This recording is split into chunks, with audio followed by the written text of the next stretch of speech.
کہ قرآن کی کوئی بھی آیت پڑھتے ہوئے میری سوچ کیا ہوتی ہے کہ میں نے اس پہ عمل کرنا ہے کہ نہیں کرنا. اگر آپ نے پہلے ہی ڈیسائیڈ کر رکھا کہ صرف پڑھنے کے لیے پڑھنا ہے اور عمل کچھ نہیں کرنا، دل نہیں کھولا. دیکھیں نا، دل کھولنے کو میں نے تشبیہ دی تھی کس سے؟ جیسے کسی کمرے کا دروازہ کھول دو. مثلا آپ اپنے گھر کا دروازہ بند کیے ہوئے، اتنے میں کوئی آ کے نوک کرتا ہے، بیل کرتا ہے. آپ کیا کرتے ہیں؟ جھانک کے دیکھتے ہیں کون ہے یہ بیل کرنے والا. آپ دیکھتے ہیں کہ بہت عزیز دوست ہے کوئی، آپ فوراً سے دڑ سے دروازہ کھول دیتے ہیں، خوشی کے مارے فوراً کھولتے ہیں، آئیے. اور اگر آپ دیکھتے ہیں کہ کوئی انوانٹیڈ شخص ہے یا کوئی فقیر ہے مثلا، یا کوئی حقیر آپ کی نگاہ میں، سمجھنا تو کسی کو نہیں چاہیے لیکن غیر ضروری چیز ہے، تو آپ کیا کرتے ہیں؟ دروازہ بند کا بند رہنے دیتے ہیں. اس مثال سے سمجھیے کہ اللہ کا یہ کلام آ کر آپ کے دل کا دروازہ کھٹکھٹاتا ہے جب کسی بھی آیت سے آپ سامنا ہوتا ہے. اگر آپ کو حقیقی معنوں میں اس کی قدر ہے، اس سے محبت ہے، اس کو اللہ کا کلام سمجھتے ہیں اور اللہ کی عظمت آپ کے دل میں ہے کہ واقعی وہ سب سے بڑا ہے اور اس کی بات سب سے سچی ہے اور اس میں کوئی شک نہیں، اس کے ماننے میں میرا فائدہ ہے، اس کے ماننے میں میرے لیے انعام ہی انعام ہے، تو آپ کیا کریں گے؟ دل کھول دیں گے. ویلکم، سمعنا و اطعنا. بنی اسرائیل نے کیا کہا تھا؟ سمعنا و عصینا. سنا ہے ہم نے، مانیں گے نہیں. تو شرح صدر کس کا ہوتا ہے؟ کھول دیتا ہے دروازہ کون؟ جو یہ نیت رکھتا ہو کہ ماننا ہے، میرا رب بہت بڑا ہے، مجھے اس کے حکم کے آگے جھکنا ہے. اس کا دل کھل جاتا ہے اور پھر کھلتا چلا جاتا ہے. اور جب دل کھلتا ہے اور قرآن اندر داخل ہونے لگتا ہے تو یہ قرآن اللہ کا کلام ہے.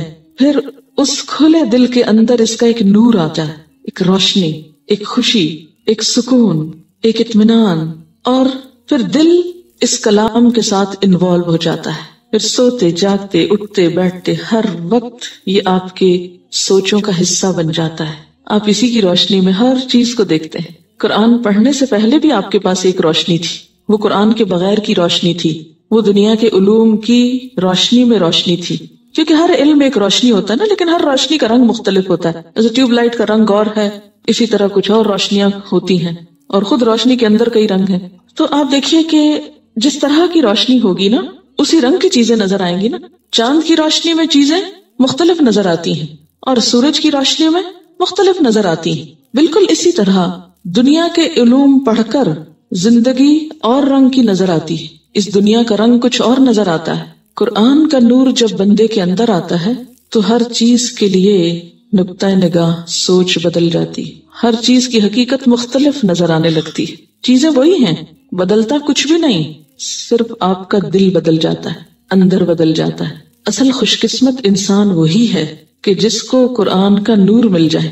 قرآن کا علم نہیں کافی، یاد رکھیے، قرآن کا علم کافی نہیں. کوئی شخص جو یہ دعویٰ کرے کہ میں قرآن پڑھ چکا ہوں اور بہت سال لگا چکا ہوں اس پر، لیکن اس کو نور نہیں نصیب ہوا، اس نے اپنا آپ اس کے مطابق بدلا نہیں، بدلنا چاہا نہیں، اپنی سوچ، اپنے جذبات، اپنی خوشی، اپنے غم، اپنا سب کچھ اس کے مطابق کرنے کا ارادہ ہی نہیں کیا، اسلام کے لیے جھکنے کے لیے کھولا ہی نہیں دروازہ، حوالے ہی نہیں کیا خود کو اللہ کے. ایسے شخص کو یہ روشنی نصیب نہیں ہوتی. وہ قرآن پڑھنے کے باوجود بھی کچھ اور ہی روشنیوں میں دیکھتا ہے دنیا کو. ایسے شخص کے لیے قرآن کا علم پھر فائدے کی بجائے الٹا نقصان دہ ہوتا ہے. فویل، یہی علم اس کے لیے ہلاکت کا سبب بن جاتا ہے، تباہی کا سبب بنتا ہے. کیوں؟ اس لیے کہ وہ خود بھی بھٹکتا ہے، اوروں کو بھی بھٹکاتا ہے، خود بھی گمراہ ہوتا ہے، اوروں کو بھی گمراہ کرتا ہے. فویل للقاسیۃ قلوبہم من ذکر اللہ، تباہی ہے ان لوگوں کے لیے جن کے دل اللہ کے ذکر سے اور سخت ہو گئے اور ڈھیٹ بن گئے، وہ اور دین کے دشمن بن گئے. ان کے لیے یہی قرآن، جیسے حدیث میں آتا نا، القرآن حجت لک او علیک. کتنے چھوٹے سے لفظ ہیں، 3. القرآن حجت لک او علیک. قرآن یا تو تمہارے لیے حجت بنے گا، تمہارے حق میں، یا تمہارے خلاف. قیامت کے دن یا تمہارے حق میں سفارش کرے گا یا تمہارے خلاف مقدمہ کرے گا. یا اللہ پکڑو اس کو، اس نے مجھے مذاق کا نشانہ بنا لیا تھا، مجھے پڑھتا تھا. ہاں، وہ حدیث بھی ہے، نبی صلی اللہ علیہ وسلم نے فرمایا کتنے ہی قرآن پڑھنے والے ایسے ہیں کہ قرآن ان پہ لعنت کرتا ہے. کتنے ہی قرآن پڑھنے والے ایسے ہیں والقرآن یلعنہ، قرآن اس پہ لعنت کر رہا ہوتا ہے. کیسے؟ اس کی ایک چھوٹی سی مثال ہے. مثلاً قرآن پاک میں اللہ تعالیٰ فرماتے ہیں لعنت اللہ علی الکاذبین، جھوٹوں پر اللہ کی لعنت ہے۔ اب ایک شخص تلاوت فرما رہا ہے لعنت اللہ علی الکاذبین، یاد کر رٹ رہا ہے جیسے حفظ کر رہے ہیں، اور دوسری طرف قرآن رکھ کے بیٹھتا ہے، استاد پوچھتا کتنی دفعہ پڑھا، کہتا ہے استاد جی 10 دفعہ ہو گیا۔ کیا کیا اس نے؟ جھوٹ بولا۔ اور وہ جو لعنت اللہ علی الکاذبین پڑھ کے بیٹھا ہے وہ کس پر گئی؟ اسی پہ گئی نا جس نے جھوٹ بولا۔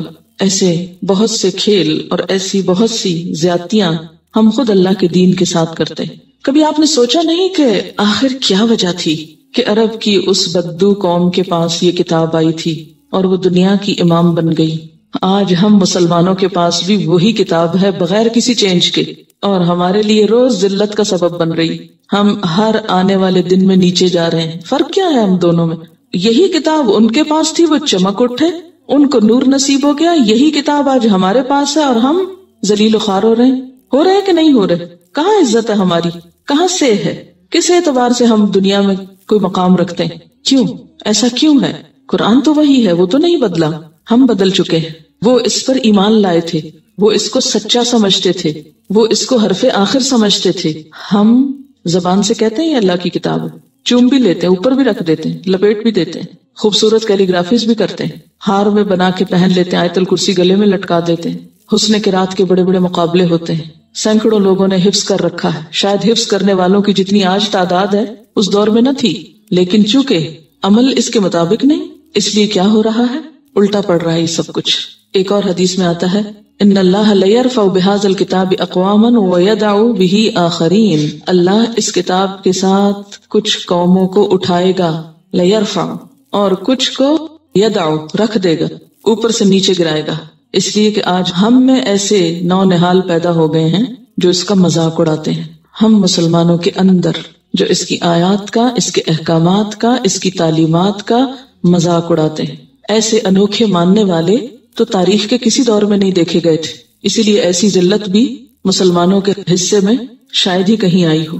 تو یاد رکھیے جب تک ہم اپنے کو نہیں بدلیں گے، اور کوئی کسی کو نہیں بدل سکتا جب تک کوئی شخص خود کو نہ بدلے، جب تک ہم خود کو نہیں بدلیں گے اس وقت تک اس سے بھی بہترین چیز لے آئیں کچھ فائدہ نہیں ہوگا۔ بالکل ایسے جیسے اگر کسی شخص کا معدہ کمزور ہو تو کیا ہوتا ہے، آپ اس کو سونے جیسی چیز کھلائیں، بلکہ جتنی اچھی چیز کھلائیں گے اتنا ہی اس کے لیے تباہی ہوگی، اتنی اس کی صحت اور بگڑے گی۔ کمزور معدے والوں کو تو ہلکی غذائیں کھلائی جاتی ہیں نا، اگر ذرا بھی ہیوی چیز کو کھلا دیں گے تو ان کی طبیعت اور خراب ہو جائے گی، وہ ان کو طاقت نہیں دے گی، وہ ان کی موت کا سبب ہو سکتی۔ تو جب تک ہمارے اندر یہ نیت نہیں ہے نا کہ یوں دل کھول دیا ہے، جو آئے گا مان لیں گے، اس وقت تک پورا فائدہ نہیں ہو سکتا۔ نیت تو کریں، مشکل یہ ہے کہ ہم نیت بھی نہیں کرتے، پھر اللہ جانتا ہے نا، وہ دیکھ رہا ہے کہ کس کا معاملہ کیا ہے۔ ہم ڈرتے ہیں، یہ نیت کرتے ہوئے ڈرتے ہیں کہ ہے پھر زندگی مشکل ہو جائے گی، کیسے مان لیں یہ سب کچھ۔ تو پھر ان کا کیا قصور تھا جنہیں آپ صلی اللہ علیہ وسلم نے فرمایا ایک کلمہ ایسا مان لو عرب عجم کے سردار ہو جاؤ گے، تو ان کا کہ ایک نہیں 10 مانیں گے، لیکن یہ نہیں مان سکتے، وہ بھی اللہ کو مانتے تھے۔ یہی ماننا تو مشکل ہو گیا تھا ان کے لیے۔ پورا فائدہ اسی وقت ہو سکتا ہے جب نیت تو کر لے، جب نیت ہو جائے گی نا تو اللہ تعالیٰ آسانی بھی کر دے گا، کیونکہ اس نے کوئی ایسی چیز اتاری نہیں جو انسانوں کے لیے ناقابل عمل ہو۔ لا یکلف اللہ نفسا الا وسعها، سورۃ البقرہ میں آتا نا یضل بہ کثیرا ویہدی بہ کثیرا۔ اس قرآن کے ساتھ اللہ بہت سوں کو گمراہ کرتا ہے، اس کی مثالوں کے ساتھ، اور بہت سوں کو ہدایت دیتا ہے۔ وما یضل بہ الا الفاسقین، کس کو بھٹکاتا ہے؟ جو فاسق ہوتے ہیں۔ فاسق کون ہوتے ہیں؟ حدیں توڑتے ہیں اللہ کی، جو اپنی خواہشات پوری کرنے کے لیے اللہ کے احکامات کو پامال کرتے ہیں۔ جب بھی قرآن کی کوئی آیت پڑھتے ہیں تو فوراً کیا سوچتے ہیں، یہ تو فلاں کے بارے میں کہی گئی، کچھ کافروں کے لیے، کچھ یہودیوں کے لیے، کچھ عیسائیوں کے لیے، کچھ منافقوں کے لیے ہے، اور آج کے دور میں بھی اگر کچھ آیتیں ہیں ویلڈ تو وہ تو دوسروں کی خرابیوں کے لیے، اور ان کو ہم نے سمجھانا ہے اس کے ساتھ، خود اپنے لیے۔ کتنے لوگ ہیں جو ہم میں سے کہتے ہیں وَأَنَا أَوَّلُ الْمُسْلِمِينَ، اور سب سے پہلے سر اطاعت جھکانے والا میں ہوں۔ اگر انسان ابلیس کا ساتھی بن جائے تو وہی کچھ کرے گا جو اس نے کیا، کہ جب اس کو جھکنے کے لیے کہا گیا تو اس نے دلیلیں تلاش کر لی، لاجک پیش کرنے شروع کر دی اور بات نہیں مانی۔ اسی لیے قرآن جو ہے وہ ساری زندگی سمجھتے رہنے کی چیز ہے، اور جتنی دفعہ آپ اس کو پڑھیں گے پڑھائیں گے آپ حیران ہو جائیں گے کہ واقعی ایک میریکل ہے کہ کوئی اور چیز اس کے مقابلے کی نہیں کہ جو اس طرح دل پہ حاوی ہو جائے۔ وہ سخت دل جو ہے پتھر کی طرح نا، کہ پتھروں میں سے بھی پانی پھوٹ پڑتا ہے، لیکن جو انسانوں کے دل پتھر ہوتے ہیں پھر ان کے اندر جذب کچھ نہیں ہوتا، جو کچھ جاتا اوپر سے ہی بہ جاتا ہے اور وہ سوکھے کے سوکھے رہ جاتے ہیں۔ یہ کسی نے لکھ کے بھیجا، اللہ کا ذکر بارش کی طرح ہے۔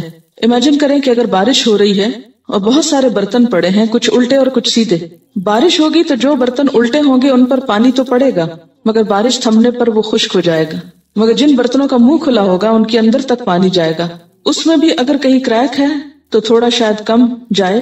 اس لیے قرآن کا علم، اللہ کا ذکر اسی دل میں جائے گا جو ہر طرح کی آلائشوں سے، کریکس سے پاک ہو۔ قرآن کلام الہی ہے، ایک حیران کر دینے والا کلام۔ پھر ایسا کیوں کہ اس کو سن کر کچھ کا سینہ نہیں کھلتا، دل سخت ہو جاتے ہیں۔ بہت سے اس کو پڑھتے بھی ہیں مگر گمراہ ہو جاتے ہیں۔ بہت سے ایسے بھی بدقسمت ہیں کہ جتنا سنتے ہیں اتنا ہی ان کی نفرت میں اضافہ ہوتا ہے۔ ایسا کیوں ہوتا ہے؟ نمبر 1، قرآن پاک اللہ کا پاک کلام ہے۔ اسے دل میں جگہ دینے کے لیے دل کو پرانے نظریات اور عقائد سے پاک کرنا پڑتا ہے۔ جب تک غیر جانبدارانہ اپروچ کے ساتھ دل کو کھولا نہ جائے، قرآن دلوں پر اثر نہیں کرتا۔ تو جب قرآن پہنچتا ہی نہیں تو سختی کیسے دور ہوگی؟ یعنی صرف پہنچنے سے تو بات نہیں بنے گی۔ تو ایسے ہی نا، جیسے ایک پانی آپ کے پاس رکھا ہے لیکن آپ پی نہیں رہے، صرف ہاتھ بھگو رہے ہیں یا منہ پہ چھینٹے مار رہے ہیں، تو اس سے پیاس تو نہیں بجھ سکتی۔ دوسری بات، وہ لوگ جنہیں قرآن سے ہدایت نہیں بلکہ اپنے ذاتی مقاصد کی کامیابی چاہیے، جو اللہ کے ذکر میں اپنے باطل نظریات کے لیے سرٹیفکیٹ ڈھونڈتے ہیں، اپنی بدعات کے لیے لائسنس چاہتے ہیں، یا اپنی خواہش نفس کی تائید میں توجیہیں تلاش کرتے ہیں، انہیں یہ سب مل جاتا ہے مگر وہ نور نصیب نہیں ہوتا جو اطاعت کرنے والے کو ملتا ہے۔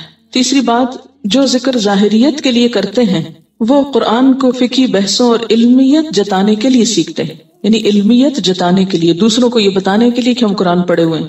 انہیں 2 + 2 4 کرنا تو آ جاتا ہے، اور یوں وہ بے عمل عالم بن کر بے نور ذکر کے ساتھ شیر کی گھال میں بھیڑیے بن جاتے ہیں اور کئی لوگوں کے ایمان کھا جاتے ہیں۔ چوتھی بات، ایک اور سخت دلوں کی مثال، مذہبی گھرانوں کے وہ بچے جنہیں حکمت تبلیغ کو ملحوظ خاطر رکھے بغیر قرآن و حدیث سنائی جاتی رہی، وہ اٹھیں تو وہ ہنسے تو کھائیں یا کھیلیں تو غرض کے بے موقع بے محل، بغیر یہ دیکھے ہوئے کہ لوہا گرم ہے یا نہیں، ضرب پہ ضرب لگائی گئی، اور اس طرح ان کے کان ان الفاظ کے عادی ہو جاتے ہیں مگر نہ دل سے سنا ہوتا ہے، لہٰذا دل پہ کچھ اثر نہیں ہوتا۔ اور اس طرح جو ہی ماں بولنا شروع کرتی ہے تو بچے اپنے کانوں کے سوئچ آف کر لیتے ہیں اور یوں سن کر نہیں سنتے۔ اللہ کے ذکر کی بے موقع اوور ڈوز ان کے دلوں کو سخت کر دیتی ہے، اور پھر قرآن کی دل دہلا دینے والی آیات بھی انہیں ہلا نہیں پاتی۔ اکثر اوقات ایسے افراد دوہری زندگیاں گزارتے ہیں، وہ گھر میں مسلمان ہوتے ہیں اور باہر جو ان کا جی چاہے وہ کرتے ہیں۔ ایسے لوگوں کو دیکھ کر میں سوچتی ہوں، اللہ جانے سزا کا زیادہ مستحق کون ہوگا۔ اللہ ہمیں ایسے مبلغ بننے سے بچائے۔ قرآن شفا ہے، ہمیں اس کی صحیح ڈوز اور وہ بھی بر وقت دینے کی حکمت عطا فرمائے تاکہ ہم بھی کسی کی دل کی سختی کا باعث نہ بنے۔ کیا شرح صدر کے لیے شرط ہے کہ بعد میں عمل بہت حد تک پرفیکٹ ہو؟ دیکھیں، دل کھلا ہے تو کچھ نہ کچھ کوشش میں لگے ہوئے ہیں، قدم بقدم آگے بڑھ رہے ہیں۔ مومن ایک درخت کی طرح گرو کرتا ہے، اور نیک عمل جو ہوتا ہے ایک درخت کی طرح، ایک تو موسم بہار آنے پہ تیزی سے پھلتا پھولتا ہے، لیکن اس کے پھلنے پھولنے میں بھی کچھ نہ کچھ وقت ضرور لگ جاتا ہے، اور پھر کچھ عرصے کے بعد کچھ نہ کچھ بیچ میں جھونکے زرد آتے ہیں، لیکن پھر وہ ختم نہیں ہوتا، پھر سبز ہونے لگتا ہے حتیٰ کہ اس انسان کی موت آ جاتی۔ اللہ نے بندہ مومن کو ایک اچھے درخت سے تشبیہ دی، وہ ہے ایور گرین، لیکن ایور گرین میں بھی آپ دیکھیں کہ کوئی نہ کوئی پتا جھڑتا رہتا ہے بیچ بیچ میں سے، مگر آن دا ہول اس کے سبزہ ختم نہیں ہوتا۔ کسی موسم میں زیادہ گرین ہو جاتا ہے، کسی میں ذرا کم ہوتا ہے، یعنی ایور گرین ٹری شو گرو آہستہ آہستہ آہستہ کرتا چلا جاتا ہے تاکہ مضبوط بن جاتا ہے۔ یہ فویل للقاسیۃ قلوبہم من ذکر اللہ، یہ کب ہوتا ہے؟ اللہ کا کلام پڑھ کے پھر دل سخت ہوتے ہیں۔ یہ کب ہوتے ہیں؟ جب تعویلیں کر لی جاتی۔ قرآن پڑھ کے ڈھیٹ کب ہوتا ہے انسان؟ ہمارے معاشرے میں ایسے لوگ پائے جاتے ہیں جو کہتے ہیں آخر ہم نے بھی قرآن پڑھا ہے۔ مجھ سے ڈائریکٹ کئی لوگوں کی بات ہوئی، نہ ہم نے بہت دفعہ ٹرانسلیشن پڑھا ہے، بہت دفعہ قرآن پڑھا ہے، ہمیں تو ایسی کوئی بات نظر نہیں آئی کہ جو یہ کہتی ہو۔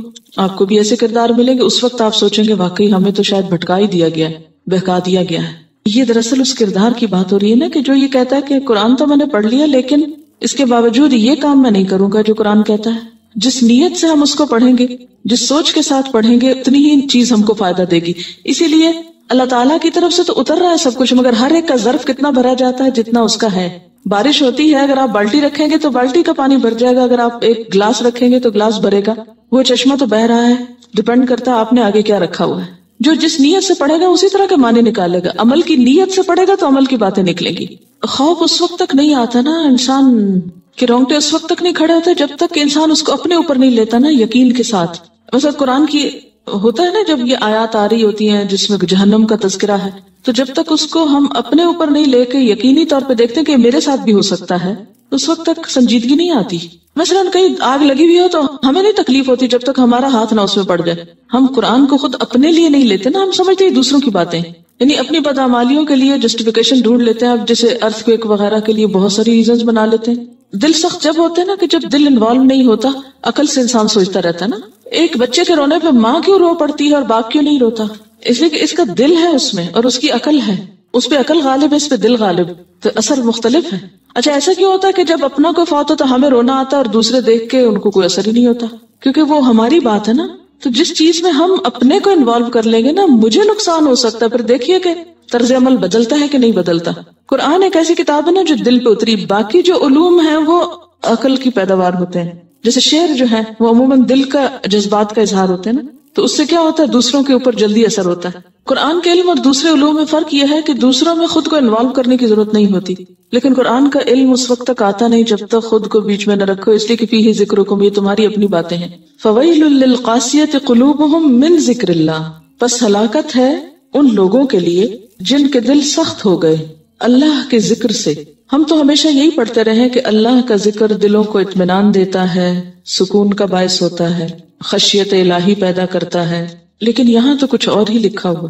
یہاں لکھا ہوا یہ ہے کہ تباہی ہے ان لوگوں کے لیے جن کے دل اللہ کے ذکر سے، اللہ کی نصیحت سے اور زیادہ سخت ہو گئے. ایسا کیوں ہوتا ہے کہ کچھ لوگوں پر ریورس ایفیکٹ ہوتا ہے، الٹا اثر ہوتا ہے، ان کو ایک ہی چیز سے فائدے کی بجائے نقصان ہوتا ہے. وہی دوا جو ایک کی زندگی بچانے کا سبب بنتی ہے دوسرے کے لیے موت کا سبب بن جاتی. ایسا کیوں ہوتا ہے؟ اللہ کے ذکر سے تو دل نرم ہونے چاہیے، اللہ کے ذکر سے دل سخت ہو گئے، تو کیا ذکر میں کوئی خرابی ہے؟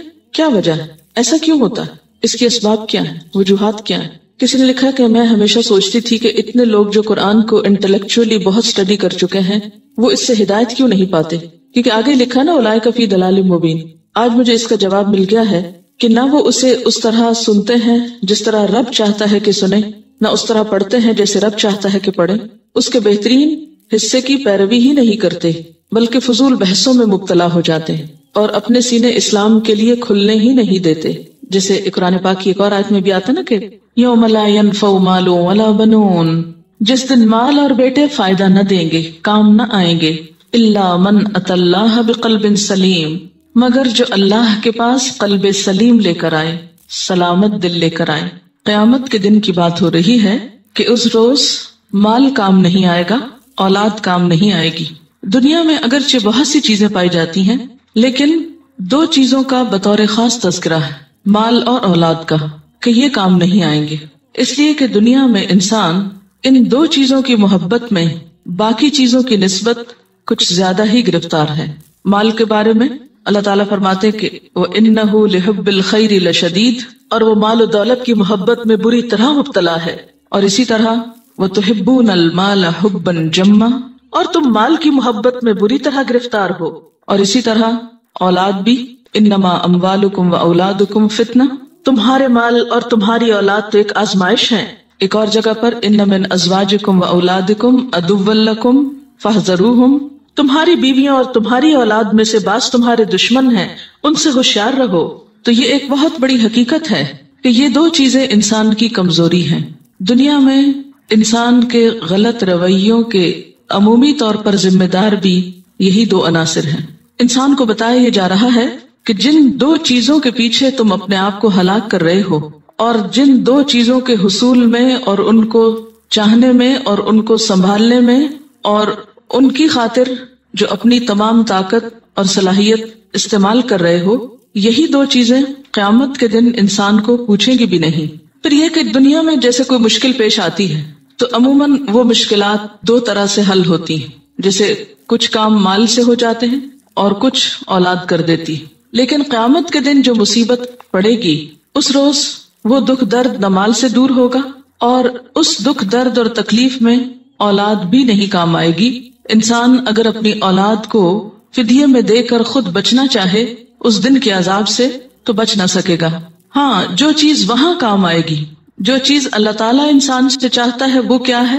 اللہ۔ یہ اللہ کا لفظ قابل غور ہے۔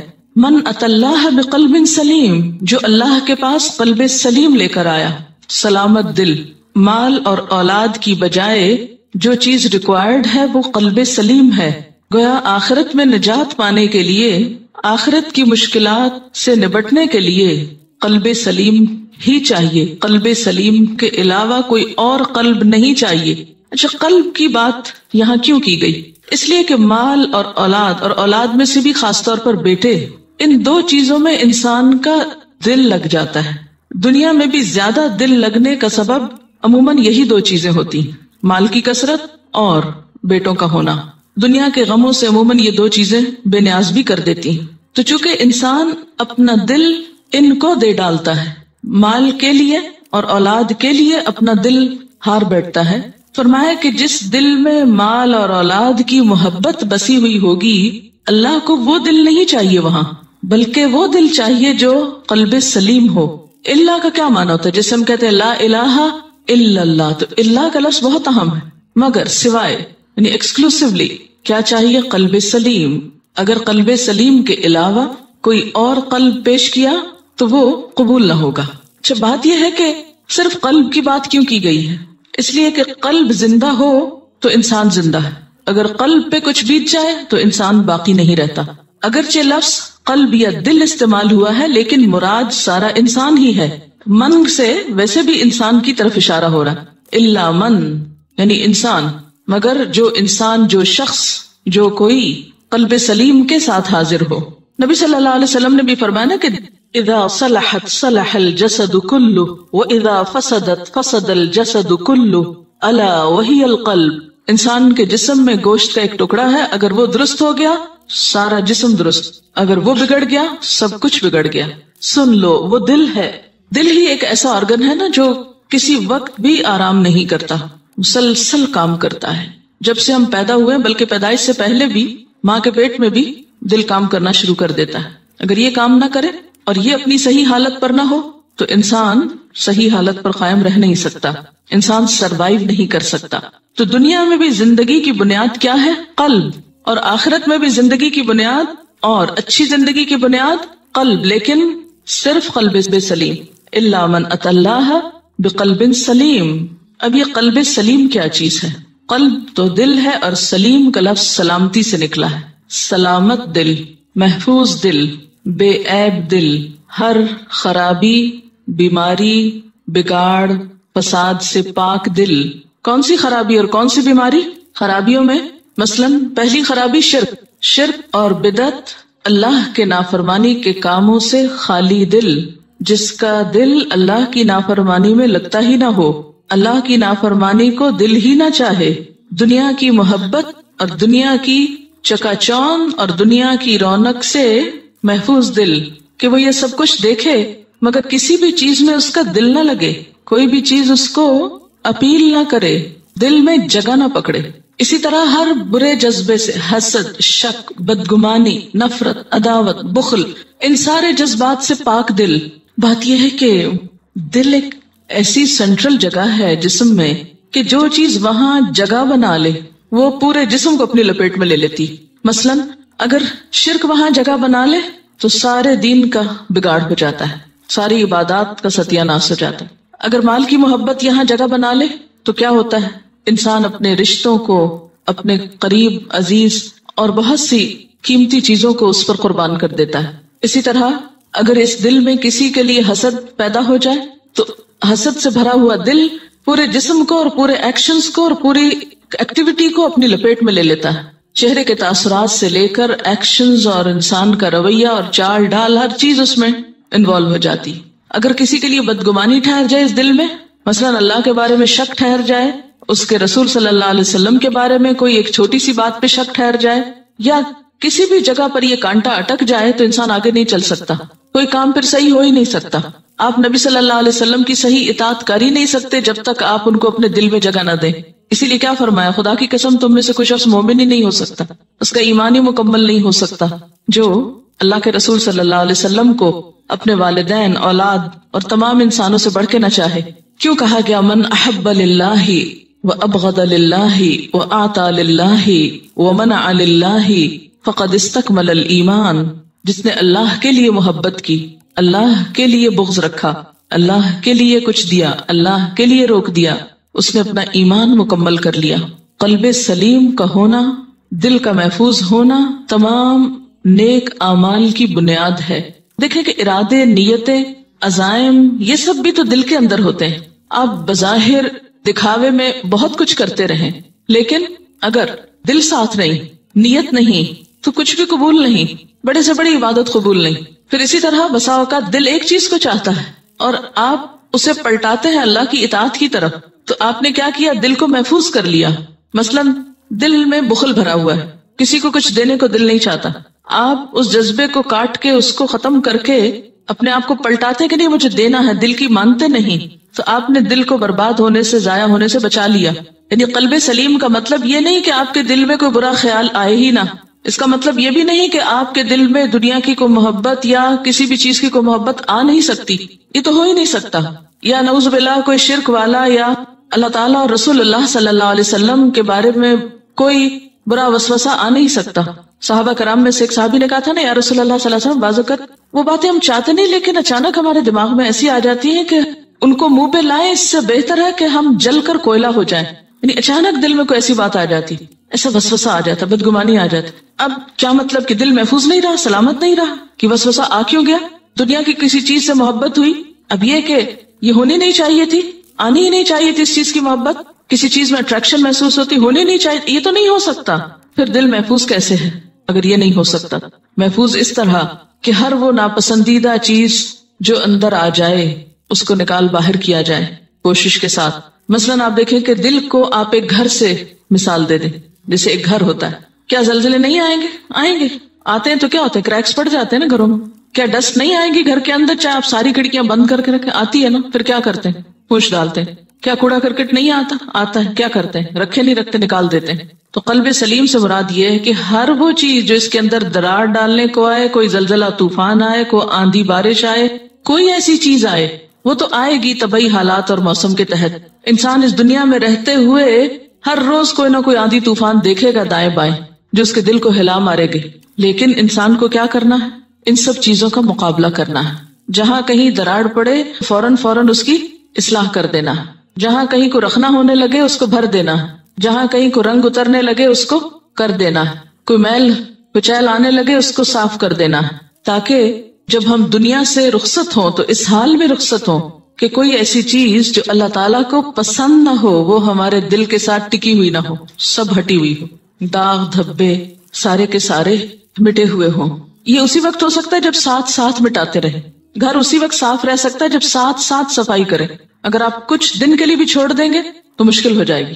نبی صلی اللہ علیہ وسلم نے فرمایا کہ جب انسان کوئی گناہ کرتا ہے تو دل پہ ایک سیاہ نقطہ لگتا ہے. جب انسان توبہ کر لیتا ہے، اصلاح کر لیتا ہے تو کیا ہوتا ہے، نقطہ مٹ جاتا ہے. لیکن اگر انسان چھوڑ دیتا ہے تو وہ نقطہ پھیلنے لگتا ہے اور سیاہی پھیلتے پھیلتے پورے دل کو اپنے کنٹرول میں لے لیتی. علامہ اقبال نے کہا تھا نا، یہ مال و دولت دنیا، یہ رشتہ و پیوند، یہ مال اور یہ رشتے، ان سے انسان کو محبت ہوتی ہے، لیکن بتان وہم و گما لا الہ الا اللہ، یہ کیا ہے، بت ہیں جن کو انسان پوجتا ہے. کون سے؟ خیالی. اپنا خیال ہوتا ہے نا جو کسی بھی چیز کو خوبصورت یا بدصورت کر دیتا ہے. یوم لا ينفع مال ولا بنون الا من اتى الله بقلب سلیم. ایک عام صحت مند دل ہے جس کا رنگ خوبصورت ہے، صحت مند، لیکن ایک سگریٹ پینے والے انسان کا دل ہے. سگریٹ کے دھوئیں سے دل کا حال یہ ہو جاتا ہے. آپ صلی اللہ علیہ وسلم نے سیاہی کا ذکر کیا تھا نا. اسی طرح اس سے ہم امیجن کر سکتے ہیں کہ جب ہم گناہ کرتے ہیں تو کیا ہوتا ہے. یہ صحت مند دل، قلب سلیم جو ہوتا ہے، قلب بیمار ہو جاتا ہے اور گناہوں کی میل سے سیاہ ہوتا چلا جاتا ہے. اللہ تعالیٰ کیا چاہتے ہیں؟ یہ دل چاہیے. الا من اتى الله بقلب سلیم، سلامت دل چاہیے اور بس، اور نہیں چاہیے.